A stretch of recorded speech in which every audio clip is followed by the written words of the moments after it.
Welcome to Muslim Apologetics Australia. Now, this is going to be an interesting video, and you will see, sometimes it takes something to happen in Qatar for these Muslims to wake up. I've been preaching this many times, that coming to especially a kafir country and raising your family and children is detrimental to your religion, detrimental to your deen. Especially if you are building your relationship with your Creator. I've promoted the idea that this is not right and that Muslims should go back to a Muslim country. Many people have attacked me for this. Many people have criticized me for this. And there are many categories. Some people will say, oh no, in Islam it is halal because the Prophet Muhammad ﷺ migrated and he did hijrah. And some people will say, for example, that the reason why the Prophet did this is because he was running from persecution. But wallahi, when you look at majority of the Muslims who are in the West, I can guarantee you that most of them are not running from persecution, but most of them are here because of monetary reasons. Monetary reasons. Hardly most of them are actually even engaged in dawah. Most of them will even say, they'll make the excuse, oh, my character is my dawah. My actions are just my dawah. Because you ask him, brother, did you invite anyone to Islam? Even his neighbor, he won't invite to Islam. Even his neighbor, right? So he says, no, brother, my actions are enough. As if it's the new bid'ah now. It's literally the new bid'ah. That you don't have to call people to Islam. Your silence is your dawah. As if this was the only form of dawah. But the only form of dawah that they preach is apparently silent dawah. Just your character, that's it. This is a convenient way of saying, I'm too embarrassed to talk to you about Islam, so I'll resort to silent dawah. Right? So, wallahi, when we talk about this, they say, you are the Haram police. Why are you saying this Muslim, judging this Muslim? Why are you telling us that we can't live amongst non-Muslims? Haram police. But it's interesting because all of these criticizers, soon as Qatar, wallah ladhim, soon as Qatar has a World Cup, what happens? All of these people who are anti-Arab, anti-Salafi, anti-Wahhabi, anti-this, they all come out of the woods. They all come out of the jungle. They all start playing now the Haram police. Oh, how can Qatar have a World Cup? How can, they facilitate this? There's music in this venue.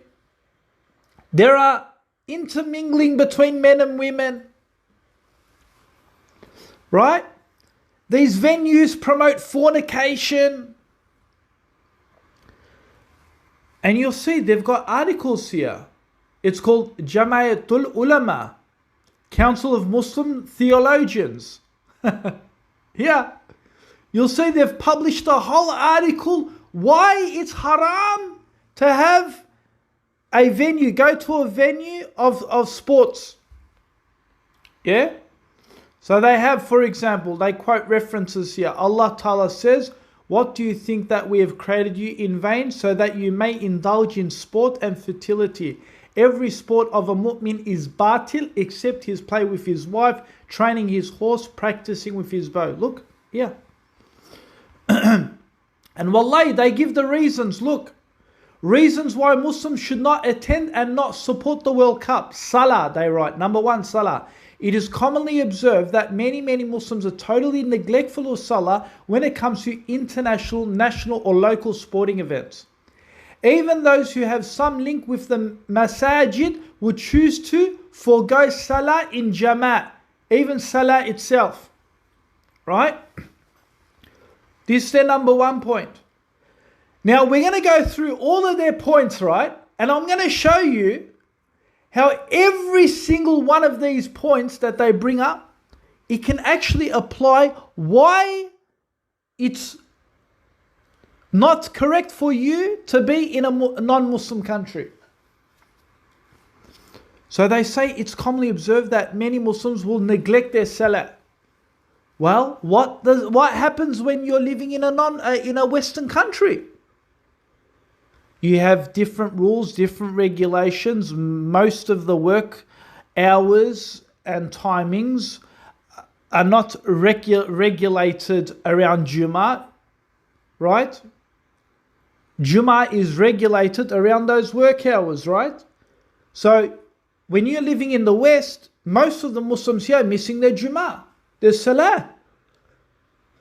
So why aren't they applying the same standard and saying, if it's haram to go to Qatar for the World Cup, for the soccer, for the venue, why aren't they saying it's haram to go and live amongst the kuffar in the West? Same applies. Many Muslims are neglecting their salah living amongst the kafirs because their culture is different. We don't have adhans and reminders many times, closing the shops, going to the masjid during prayers. You can't do those sorts of things. So many Muslims living in the West are neglecting their salah too. Same standard.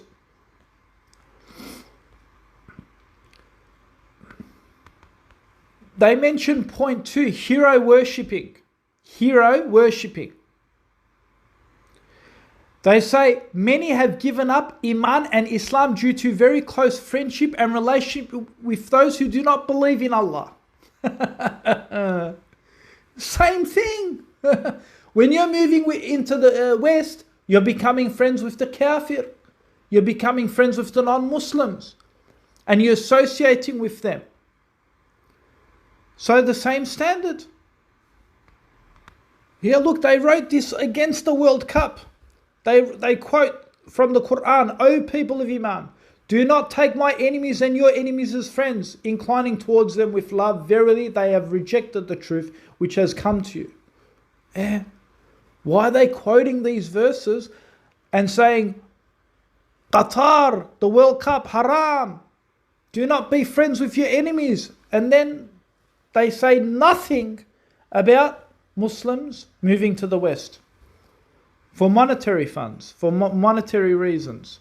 Not for dawah, monetary reasons. For a better lifestyle. A more comfortable lifestyle. Right? Look at this. Number 3, point 3. Almost every venue, they write, this is the soccer venues they're talking about. Almost every venue, event and occasion today seems to demand music as part of entertainment. As Muslims, we know fully well that music is not the pleasure of a true believer because Nabi Sallallahu Alaihi Wasallam specifically mentioned that one of his objectives was to destroy musical instruments. And they quote here, my Rabb commanded me to destroy all musical instruments. They quote the reference. They say that Muslims should not participate in the World Cup because there's music there. Wallahi, all of these people, they're living in the West. Music is everywhere.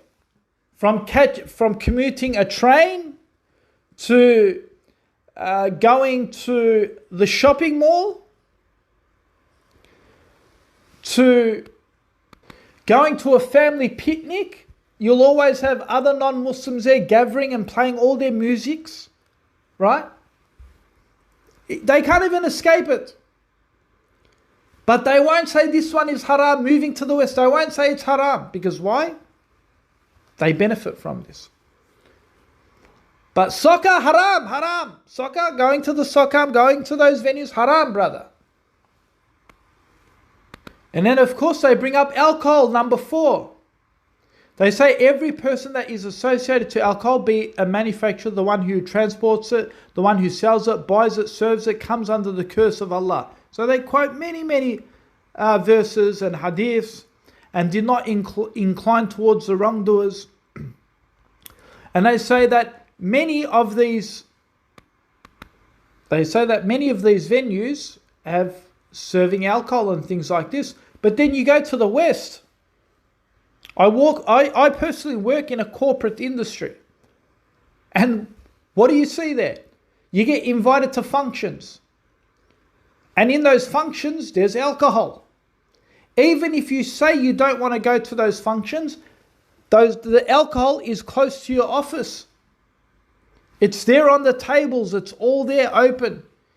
You can't put a curtain, a partition. The building doesn't belong to you. And then they go to number 5, zina, adultery, fornication, that these venues have intermingling between men and women, and it encourages adultery and fornication. This is what they write. The summary and outlines of various hadith is plain, they say. If a person commits adultery, then they're talking about the punishment of adultery and how bad it is.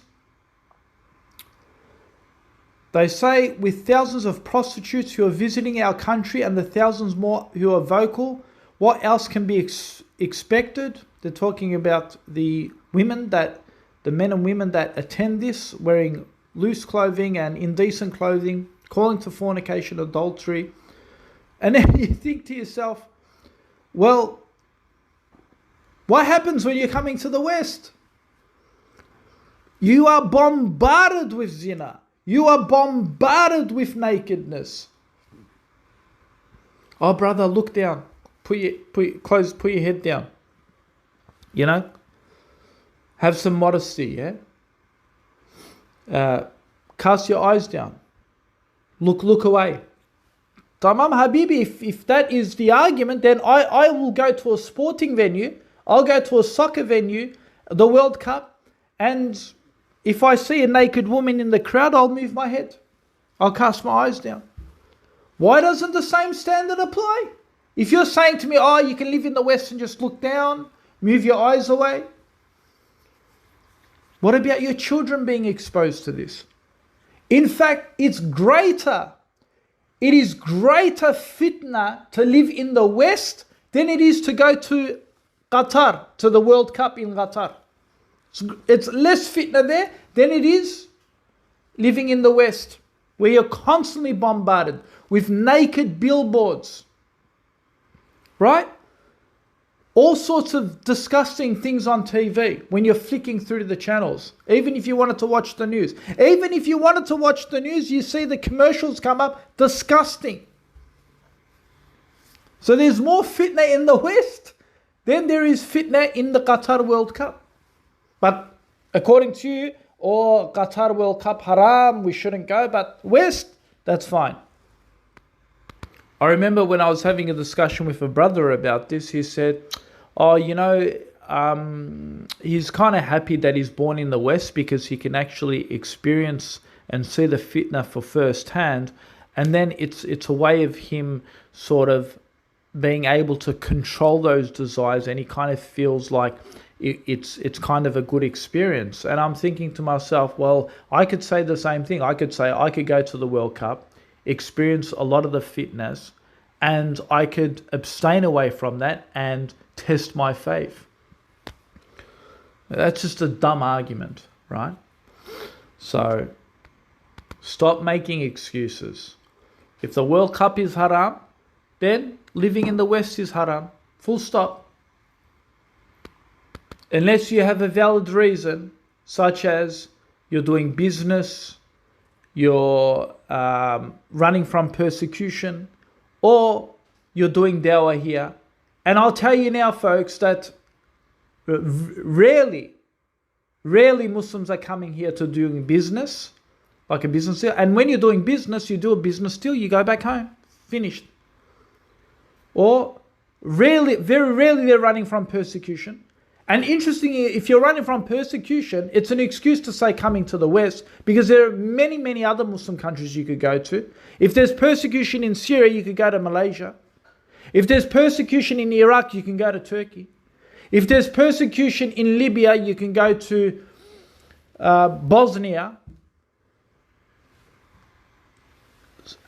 to Chechen. You can go to a number of other Muslim countries. But no, I have to go to France. I have to go to Australia. They have to go to the most evil nations. Right? Morally bankrupt nations. We know the fact is it's more monetary. It's more for comfort. More about healthcare. More about getting that better status and that better job so you can live a more comfortable life at the expense of your din. I mean, look at this. This is where you're raising your children in the West. This is their schools, yeah? This is their office. Look, this is the school office. Preschool, yeah? These are grade 2, 3, 4-year-old children. Look, their office has love is love. This is the schools. If you got money, maybe you can take them to an Islamic school. But average Muslims don't have much money. And apparently the West is still halal for them. Yeah. These are the schools they're going to. And even if you take them to Islamic schools, we're hearing they're even worse. By age 16, the hijabi sisters, by age 16, they've already tried everything. Many Muslims are talking about this in the communities, that the Muslim schools are getting corrupted.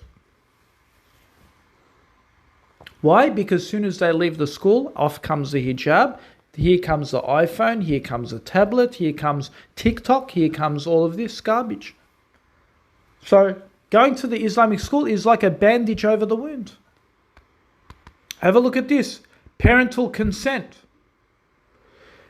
The schools, the education system in Australia now is taking its own authority to force gender change on your child without the parents' consent.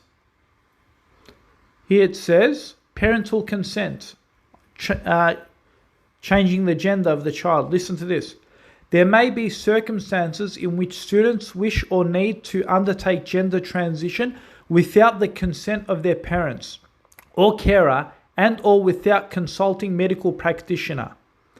If no agreement can be reached between the student and the parent regarding the student's gender identity, or if the parent will not consent to the contents of a student's support plan, it will be necessary for the school to consider whether the student is mature minor.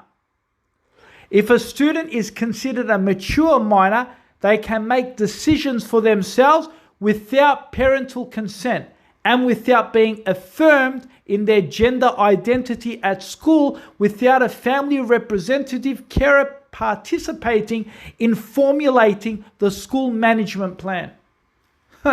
So what they're saying is, the school's going to decide whether this child is a minor, a mature minor, and whether they can give their own consent. And if they can, the children can pick their own gender without parental consent. This is what you're bringing your children into in the West. I said there's more fitna in the West than there is fitna in the World Cup, Qatar World Cup. Alhamdulillah, at least in the Qatar World Cup, they were banning LGBTIQ, they were banning the alcohol. There's less fitna there than there is in the West. And I love this quote, this meme. This is pretty funny, right? A lot of these modern Muslims here, for some reason, they love to integrate with the West so much, but for some reason, when it comes to eating from their meats, they don't eat from their meats. For some reason, even the liberal ones, right? They hardly eat from their meats. A lot of the Sunni Muslims too, they won't eat from their meats, right? They say, for example, we can't eat from the Ahlul Kitab because they're no longer true Christians anymore. Christians don't even practice Christianity anymore. This is what they say. But the same Muslims say we can still move to the West because the Prophet Muhammad, peace be upon him, did hijrah to Abyssinia and sought refuge with a Christian king. Right? Right? They don't eat their meats because they're no longer Christian anymore. But then they love to quote the Prophet migrating to a Christian nation, to Abyssinia, and seek refuge with a Christian king. But when it comes to halal matters, they don't consider these Christians Christians, but they still want to come here. They won't eat their meats. They don't even consider them Christian, but they think it's halal to come here in a more secularized, non-religious society. Many studies have shown now that religion has decreased. Atheism and Satanism has increased in Australia. But no, halal, brother, we can come here, halal. World Cup haram. World Cup haram. Australia halal. World Cup haram. Wallahi, brothers, in this time and fitna, you know who it's more halal for really to come to Australia? A scholar, an Islamic scholar who is so grounded in his deen, and he's coming here just to spread dawah, and if he's trying to negotiate a business plan, and if he's possibly running from persecution. Everyone else, halas. Everyone else, halas. Especially if your iman is, you're still trying to grow in your iman. Why would you do this to yourself? You're getting bombarded and attacked by fitna. And then the argument. Wallahi, I've heard some of the arguments. Some Muslims. Oh, but brother, the Muslim countries are worse. Wallah, worse than this. Muslim countries are worse than this. Is there transgender being taught in the Muslim schools back in Malaysia or somewhere? Are they really teaching transgender? Are they teaching LGBT in those schools? Are you seeing alcohol stores and nightclubs in abundance? Is pornography legal in those countries like here? Is atheism being constantly on TV, mainstream TV? Is women being dressed almost completely naked in the streets? What are you talking about, brother? What are you talking about? Stop making excuses. Oh, that's more worse. You're lying. You're lying. You're outright lying. Oh, it's the same there, brother. You're lying. You haven't been there then. If you're claiming it's the same, you're lying then. If it was the same, Andrew Tate wouldn't accept Islam.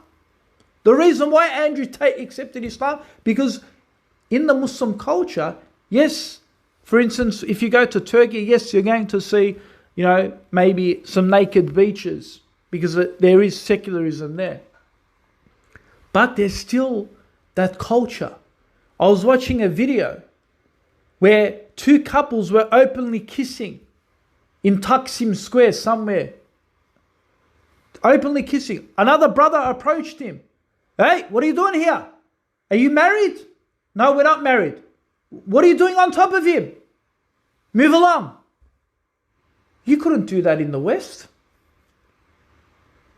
They'll record you. They'll shame you. You'll be in the media. You'll be in the news. You'll lose your job for hate and abuse. What are you talking about? Muslim nations are worse. Stop making excuses. Stop making excuses because you're comfortable here. You're comfortable. At what cost? Muslims are losing their religion. Most of the Muslims there's a study already completed. Peer research study completed already. That most of the apostates come from Western nations. And you don't even need a study to prove that. Obviously, if you had a lot of non-Muslims moving to Muslim nations, a lot of them will actually convert to Islam, come close to Islam, because the environment has an impact. Obviously, if most of the Muslims living in the West, they're going to apostate more than the Muslim nations, because obviously the environment is different here. It invites to kufr more here. Obviously. You don't even need a statistic to prove that. Here, it's too lenient. Like you see the hijabi sisters. They don't wear a hijab to cover it. They wear it to wrap their bodies tight. And full makeup. Full. You see, you think to yourself, is this hijab? Full makeup. Beautifying the face. When the hijab is supposed to be the opposite. The hijab is supposed to cover it. Oh brother, you're a haram police, you're judging. But the same guys who are judging Saudi Arabia and Qatar and the World Cup. Full makeup. Full blown, looking like Kim Kardashian in a hijab. And they think that this is what Islam teaches. I can beautify myself. The hijab is supposed to do the total opposite. It is supposed to cover the beauty. No, but sisters try and make it more appealing. Oh brother, if we do it in a beautiful way, it'll be more appealing. Are you trying to please the creation or are you trying to please Allah? When you're trying to beautify the hijab, you're beautifying it for the non-mahram. You're beautifying it for the kafir men and the Muslim men. Doing the eyelashes, wallahi, putting the fake eyelashes, red lipstick, eyeliners, even the perfume, right? Even the perfume is there too, right? Drawing the eyebrows, full beautifying. Like it's her wedding night. She goes out like this. Who are they kidding? Who are they playing? They're playing a mockery. Allah, you're playing mockery of Allah, Allah's religion and Allah's hijab. Allah is making a mockery out of you. He'll throw that hijab back in your face on the day of judgment. Wallahi, if those sisters try to do the same thing in Afghanistan, if those same sisters try to do that in a more conservative area in, say, Syria, or a more conservative place in maybe Malaysia, Indonesia, they'll be shunned. They'll be shunned. There'll be public pressure. Hey, sister, what are you doing? Astaghfirullah. Astaghfirullah. What are you doing, sister? Right? In a more Muslim cultural nation. In Iran, for example, they'll be like, they'll hassle you. You'll have a big crowd build up. Right? But in Australia, in the West, forget about public pressure. The Muslims come and congratulate you. Oh, sister, you look amazing. Oh, sister, wallahi, I saw you on Instagram. Wallahi, sister, may Allah protect you from nazar. May Allah protect you from nazar. The ones here get congratulated. Wallahi al-azim. They get congratulated for their evil and their sin. And these people want to talk about, oh, Muslim nations are worse. But when it comes to picking between Donald Trump and Hillary Clinton, they say, oh, we got to pick the worst of the two evils. Apparently, the worst of the two evils is Malaysia compared to Australia. It's Turkey, apparently, compared to France. Yeah. The more evil ones are apparently these Muslim nations. A'udhu billah. It is every obligation. I'm speaking for myself. If inshallah, if Allah allows my financial situation to get better, our whole objective is to do hijrah out of these countries, out of these West. To be with their filth, we all want out. And it is my long obligation to achieve this, inshallah, in my lifetime. And I beg everyone to make dua for me. And I make dua for you to also do the same hijrah. For the sake of Allah, for the sake of your family, to save your children, to raise them in a more conservative Muslim culture, to protect them. And Allah will ask, did I not make the earth an expanse for you? Because Allah will say, what made you become corrupt? What made you become corrupt? And the slave, the servant will say, oh Allah, I was in this environment. I was in that environment, in this environment, and there was too much fitna. Allah is going to say, didn't I make the earth expand for you? Didn't I expand the earth for you to travel?